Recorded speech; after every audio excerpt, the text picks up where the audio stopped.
friends, namaste. I'm Jill Loftis of Nuit Astrology. I'd like to welcome you to your Planetary Energy Forecast for the month of April 2022. This is a big month, all right? It's a really interesting month too. The astrology is somewhat fascinating because there are some very difficult aspects, but the way I look at it, every time there's a really difficult aspect, there's also a really beneficial aspect happening at the same time. And so I want you, no matter what is happening this month, you got to look for the silver lining. Now, there could be some very, very complicated things happening this month. The odds of something happening this month that is over the top, excessive, injurious is absolutely possible. And that is because in the sky, we have Jupiter coming together to meet Pisces. They are meeting together on, I'm going to double check the day so that you know what I'm talking about.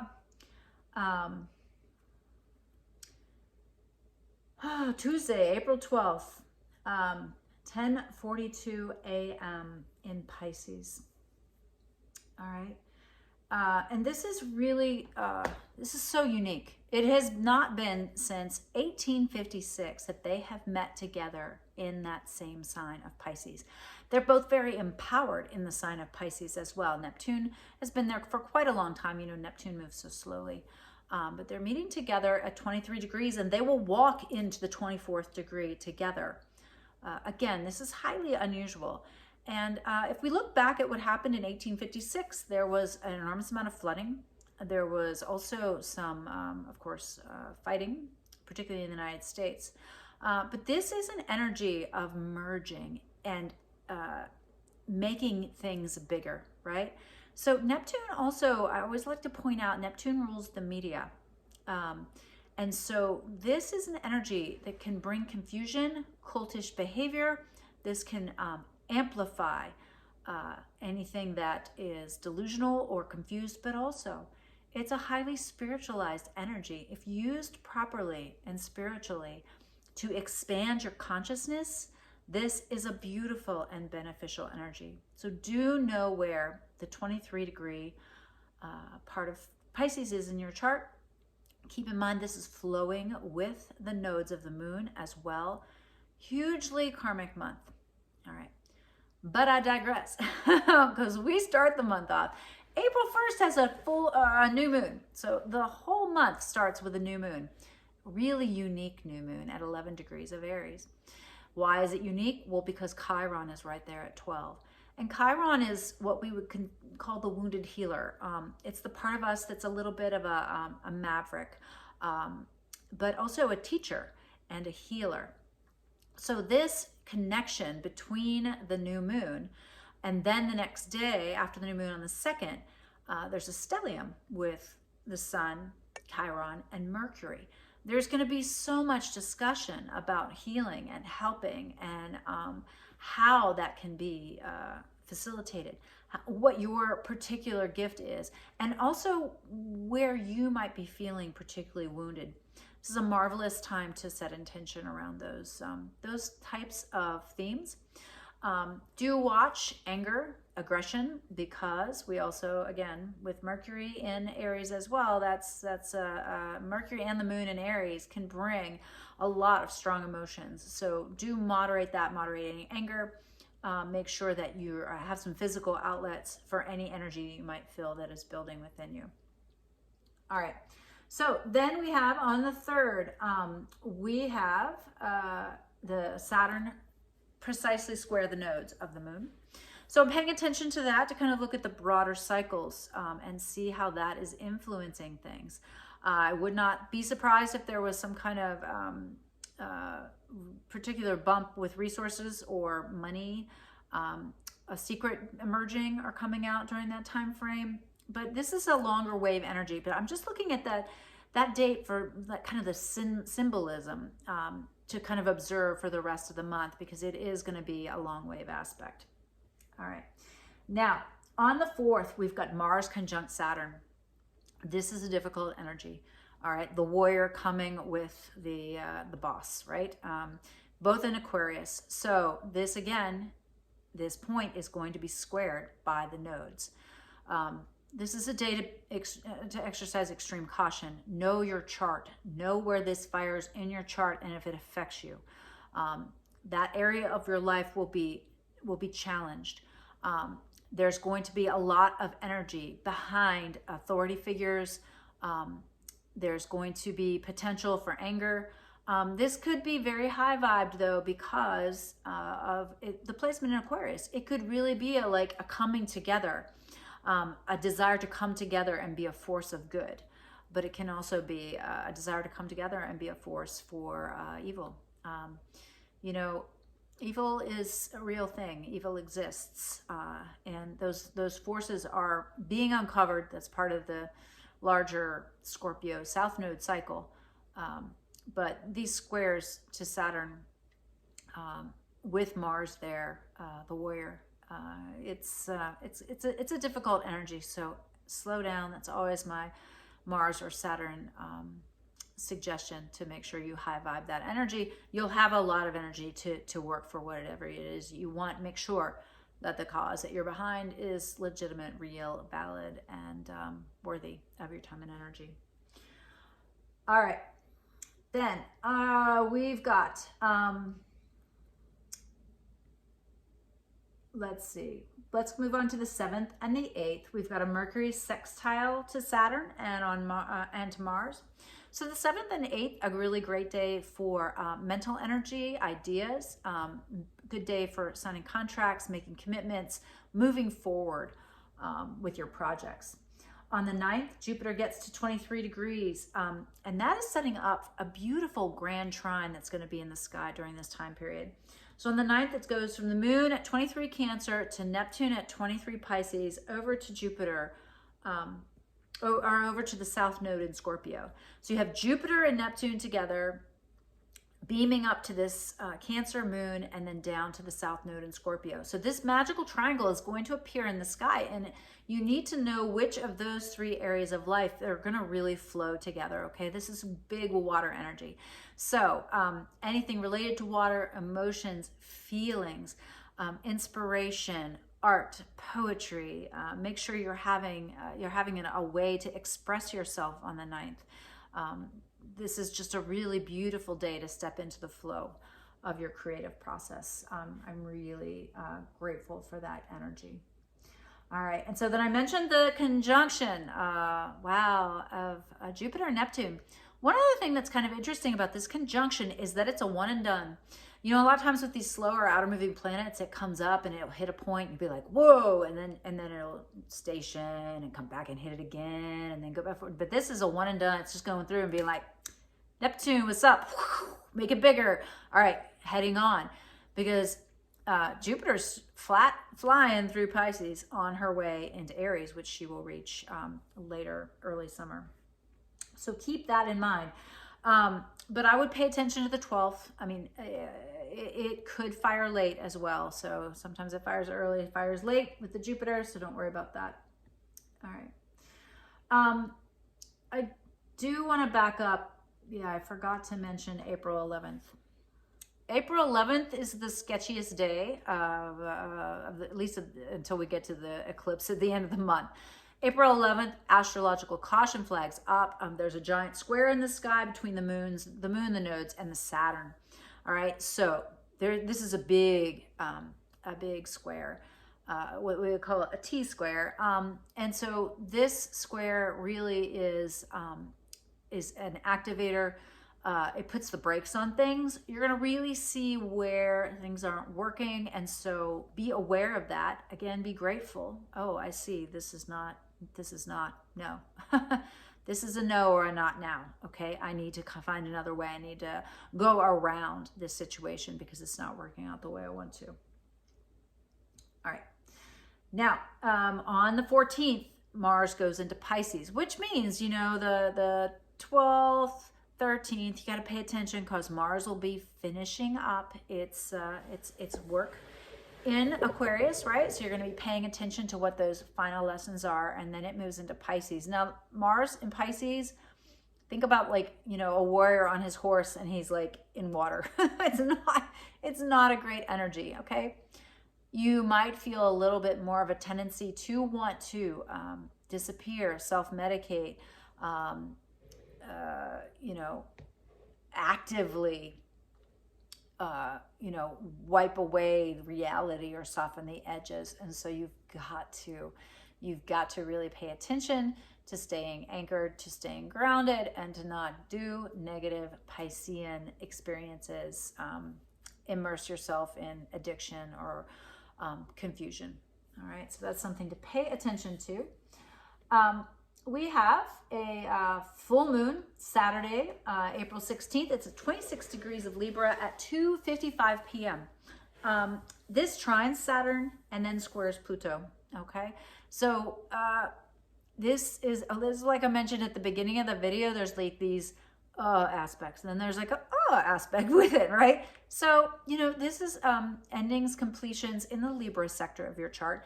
It's with that square to Pluto, you know, it again, Saturn is shining the way in Aquarius. Pluto is going to be going into Aquarius in a couple years. Saturn is laying the foundation. It's going through and kind of wiggling things to see what falls apart, because if it doesn't get rebuilt properly, Pluto will wipe it out later. All right, that is the way it works. But right now, Saturn's clearing the way. So this is a really beautiful full moon. If you have had negative relationship issues, I really see this Libra full moon as a wonderful way to move on, to bless, to honor, to release former lovers, relationships, business partners. Thank you. I learned the lesson, and you know, I'm moving on. So a nice full moon for that. All right, we have a very busy 18th of April. Mercury is going to hit Uranus, and Venus is going to sextile Uranus. The Sun is at the late degrees of Aries and is squaring Saturn. So lots of energies related to money and resources. And then on the 19th, the Sun moves into Taurus. Happy birthday or happy solar return, fellow Taurans. We'll have lots to say about you folks in the future videos. April 22nd, I'm saying, is a day that is good to make changes, to adaptations. The moon is going to sextile Venus, Neptune, and Jupiter, and trine Mercury. All right, so that's really a lot of blessings. But then it's also going to hit Pluto, right? So keep in mind, any of these Pluto activations that we have for this next year and a half, while it's finishing up its journey through Capricorn, are really showing us like where we've hesitated to make change in the Capricorn sector of our chart. And so this is going to help facilitate that. And then I also see a tense day on Sunday the 24th. Mercury is going to square Saturn. It's going to have a sextile to Neptune. Moon is going to square Uranus and conjunct Saturn. I mean, that's a load of energy, right? So Mercury square to the Saturn with Moon square to the Uranus. Okay, that's a like, where's your heart and head disconnect going on? All right, and so figure that out, because you do have to find that balance between the heart and the head. You can't always use the head, you can't always use the heart, and only you know which one is the right one to follow in these particular circumstances. But there'll be loads of information coming to you on this day and pushing you to make some choices and decisions. All right. Now we have on the 25th, we still have Jupiter at 26, Neptune at 24, and now Venus is coming up to trine the nodes. So that's kind of like a cosmic karmic day as well, a very positive one, I would say. You know, what's going on with your love, your values, and if you're living your life in alignment with your values. That's the way I'm looking at that day. All right. Then on the 27th of the month is full of conjunctions. So conjunctions are when planets touch each other. And a lot of people, you know, say that they're negative energy just because it's usually so much energy you can't handle it wisely. But this day also has a load of sextiles to it, a lot of blessing energy. So it's a very beneficial day in the long term, but you might experience it as a difficult day just because of the amount of energy. So don't overschedule your day on the 27th. We have Mercury getting the sextiles from Jupiter and the moon. Pisces conjuncting Venus, Neptune, and Jupiter, or the Pisces moon conjuncting Venus, Jupiter, and Neptune. And then the Venus conjunct Neptune is exact at 3:12 p.m. This is on the 27th. And then on the 28th, moon conjuncts Chiron as Mercury is in the last degree of Taurus, flows with Pluto. Again, themes of healing, of helping, of restoration, of answers. The answers are there. Do not get lost in being despondent this month, all right? This is a turning point month. It really is. All right. On the 29th, Pluto stations retrograde. Now, remember the outer planets retrograde for almost 6 months at a time. And so a Pluto retrograde cycle, you might not notice because it moves so slowly. But the station point, my teacher used to say, is like a branding iron. It creates an event, that kind of a signature event. And so I want you to watch and see where that signature event is. It's at 28 degrees of Capricorn if you know your chart. All right. Starts to move backwards. And then Mercury moves into Gemini at that same point on the 29th. And so that is going to lighten up the mental energy a lot. You know, Mercury in Aries is like, I want. Mercury in Gemini is more like, let's talk about it. Let's flirt a little bit. All right. So some fresh new ideas coming in at the end of the month, just in time for this first eclipse of 2022. All right.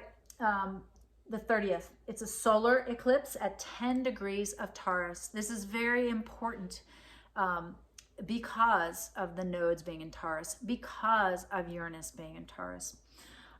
This moon has a lovely beams to Mars in Pisces. And also at the same time that this moon occurs, Jupiter, Venus is going to connect with Jupiter at 27 degrees of Pisces. Now, I like that Jupiter Venus connection in Pisces. That's really sweet. I mean, that's some love and values, some really powerful energy there. But eclipses are not times to launch. They are not times to start anything. They are not for the big pronouncement or the big act, the big, whatever that you would normally do during a new moon. And keep in mind, this is interesting, right? 2 new moons in 1 month. I don't know if that's called a blue moon. I know 2 full moons in a month is a blue moon, but I'm not sure what 2 new moons in a month is. But it's a rather rare occurrence. But anyways, this is a new moon to really think about how you use resources. How do you allot your time and energy? Look at the Taurus area of your chart, but look also to that Venusian connection to Jupiter in Pisces about how you love. I mean, what you spend time and energy on should be something that you feel passionate about, something that you really feel is precious. It is easy to fritter away the life. It is easy to fritter away the time and the money. This is a solar eclipse that really asks us to look at some of those things and live our life in attunement with our values on the daily. All right. Well, this is a pretty long video, but this is a really, really, really large astrological month. I really, often when I do readings for folks, I'll look at what's happening and say, you know what, I can't really tell you much more past X because we need to see what happens and see the fallout of that. Okay. And this is a time period where I think we'll get to the end of April and be looking at things in a new and different way. And then, I'm gonna look at my little calendar here. We've got another eclipse because they always come in pairs. They either come 2 together or 3 together. The other eclipse is in May. There's a lunar eclipse in Scorpio, and also a Mercury retrograde cycle. And then also Jupiter goes into Aries, that's going to be a really big change of energy as well. All right. Well, if you hung in there all the way to the end, mwah, thank you. I appreciate your patience. I hope that there was some clarity to what I have explained to you. I am going to be posting this little write-up here that I have so that you can have everything, the dates written down, so you can check your calendar and be aware of what's going to be happening in the month of April. I hope that's helpful and useful. I'm definitely going to be expanding that. That's going to be part of my paid membership. That I am starting membership on the website here soon. So stay tuned for information about that. If you found this useful and helpful, please hit the like button. Please comment below. If there's any way I could offer more clarity, I don't know, talk slower, anything, any input that you could give me that would improve these videos for you so that you could find them more helpful, please let me know. It won't hurt my feelings. Just tell me the truth. I hope you have a marvelous month. I hope we all, as humanity, have a good month, a better month, a brighter month ahead. All right. Namaste. I'll see you next time. Bye.